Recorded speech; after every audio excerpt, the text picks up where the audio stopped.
My name's Sara Sheridan, and the book that changed my life is Water Music by T.C. Boyle. Until the day I picked that up, all the historical novels that I had ever read were romances. Don't get me wrong, I love historical romances. The Scarlet Pimpernel by Baroness Orczy was my favourite book for ages when I was in my teenage years. The scene where Sir Percy Blakeney kisses the steps after his wife Marguerite has walked down them formed a good deal of my fledgling ideas about romance, for better or for worse.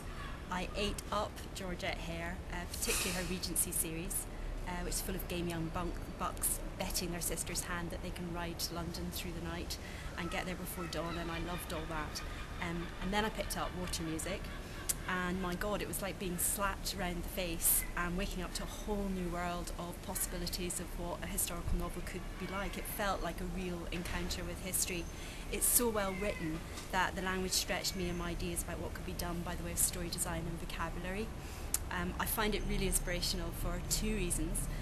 Firstly, it's based on the real life story of Mungo Park, who set out to find the source of the Niger on not one but two occasions on the cusp of the 18th and 19th centuries. He was the son of a Scottish tenant farmer from just outside Edinburgh, and he had this king-sized spirit of adventure, exactly the kind of man who thrived in the burgeoning British Empire. We don't have those kind of opportunities now that the whole world is mapped and packaged holidays. These days I'm not sure what people with Mungo's spirit of adventure do for kicks, but I can guarantee you it is not as ballsy as heading into the unmapped interior of Africa, the heart of darkness, with one black man as your guide and a lack of both equipment and communication that would have Sir Ranulph Fiennes heading back to base camp in tears. So it was based, I guess, on the kind of story that I loved anyway, and the reason that I'd loved history all along. Not for the faint-hearted. It's raw and it's real and it's very, very brave. And secondly, the quality of the story just makes my mouth water.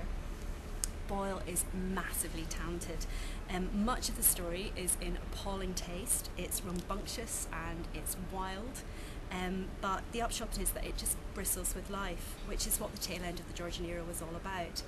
He has an unforgivably extensive vocabulary that stretches the reader, and I love that.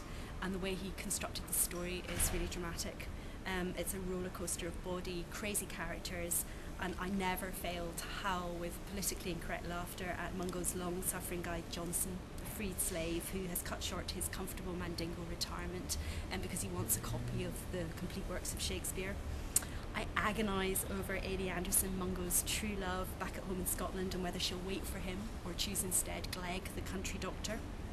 I cry when Mungo goes on his second fatal mission, despite promising Ailey he'll settle down. I gape at Ned Rye's London ne'er-do-well extraordinaire, who ends up in Africa despite his best efforts, having cheated the gallows and nonetheless survived. Most importantly, I disappear into the story, and I defy anyone with a sense of words not to. It's a fantastic trip of a book, and you can smell the history on its pages, and I've just taught myself into going off and reading it all over again.